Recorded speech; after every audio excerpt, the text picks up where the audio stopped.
One air intake. Now we find out who's number one. Fire away, coward.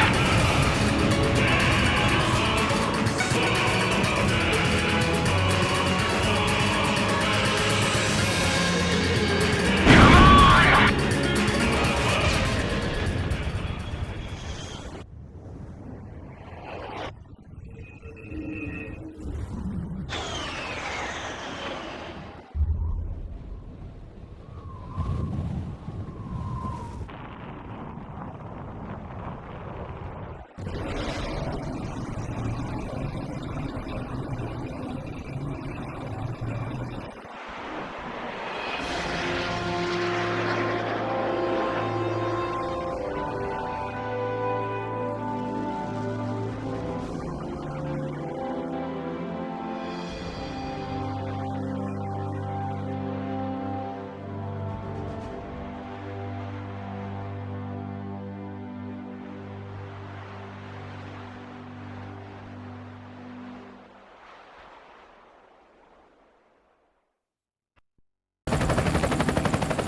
So this is the hidden truth about the war. And this is where his trail ends as well. The impact of the 7 nuclear detonations on the world's psyche was great. Those who witnessed the carnage went on to organize a global arms reduction. Perhaps they were admonishing themselves. Furthermore, the existence of V2 was concealed. The events that occurred after the war faded from people's memories, and these men were also sealed away from history. Maybe this was one path to achieve peace. And here the curtain falls on this story. However, that does not mean their own stories came to an end. A nation is comprised of the individuals who live in its borders. It can only become a nation when it is supported by those individuals. But mercenaries who cross lines and allegiance for money have no country to protect. They only fight for their own power and fame. But if that was the case, then why did I lose to him? Maybe not having the burden of a nation allows you to fly faster.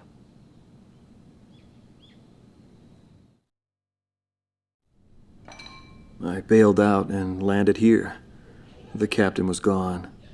I've lived a comfortable life since then, and I probably have him to thank for that.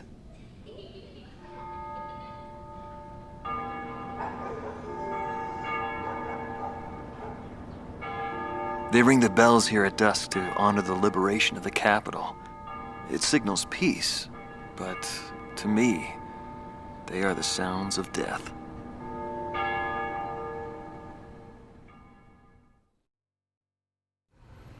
Is the man still alive? Though I guess it's hard for bad guys like us to die. The real heroes always manage to die first. But guys like him, Solo Wing, and me, we live the rest of our lives in hell. But then again, being alive is proof that we were good.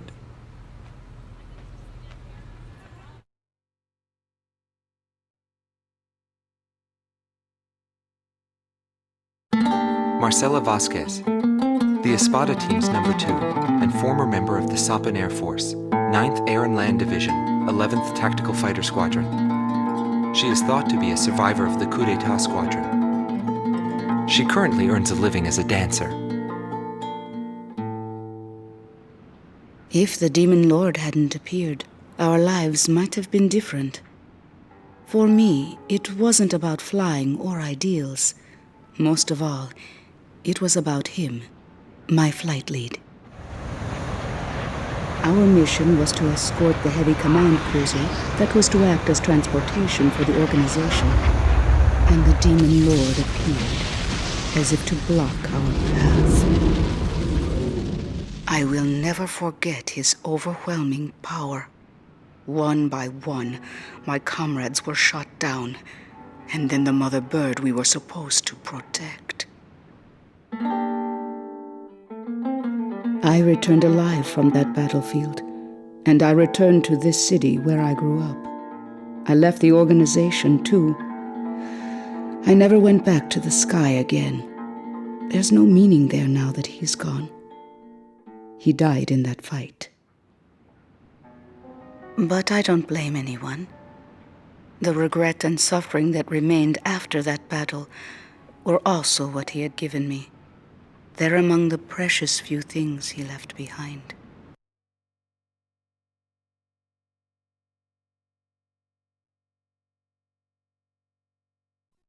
Anthony Palmer, former lieutenant of the Ocean Air Defense Force, 8th Air Division, 32nd Tactical Fighter Squadron. He's been missing for some time, along with Captain Bristow of the same unit, since the decisive Battle of Valdreich. Captain Bristow is rumored to be one of the founding members of A World with No Boundaries. Palmer's ties to the captain have led many to believe that he is a high-ranked individual within the group. He currently works for an insurance company based in Aurid, the capital city of Osea. Demon Lord was right. Everything he touched fell apart. I thought I was watching magic. When I was in the military, they called me an ace too. I got medals for my actions on numerous battlefields. I never felt fear toward an opponent. The same went for my ideals. I wasn't afraid to take on even an entire country. But when I was fighting him, something felt different. At first, I didn't know what it was. It wasn't until I noticed my hands shaking on the flight stick that I realized. It was fear. It's embarrassing, but once I felt that, I couldn't fly anymore. I felt guilt toward my companions at the time. There's always a war somewhere, and I'm sure he's on some battlefield somewhere fighting even now. He'll always have a place to live.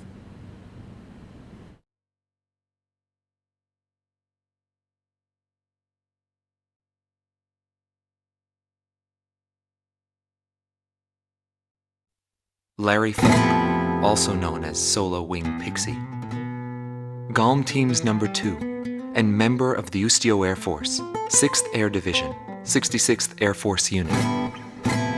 That's right. This man was his buddy, and his enemy. I should have died that day, but I didn't.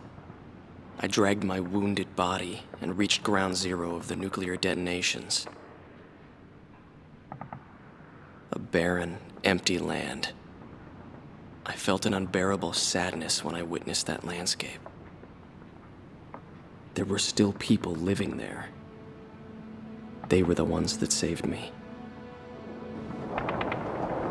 It may be true that the world has no need of borders, but would getting rid of them really change anything? The world won't change for the better unless we trust people. Trust is vital in a peaceful world. But that will never happen.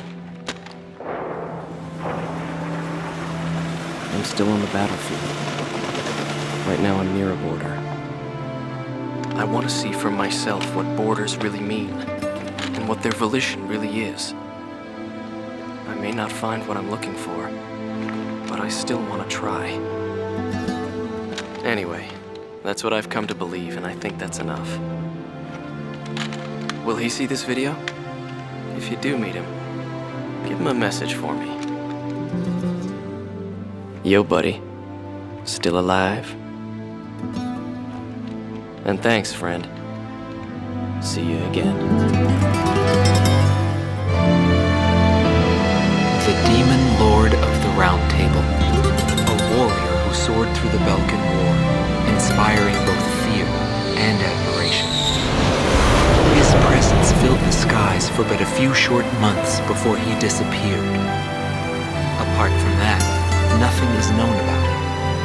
I was never able to find out what kind of a person he really was. But whenever they talked about him, they always had a slight smile on their faces. That, perhaps, may be my answer.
Untitled.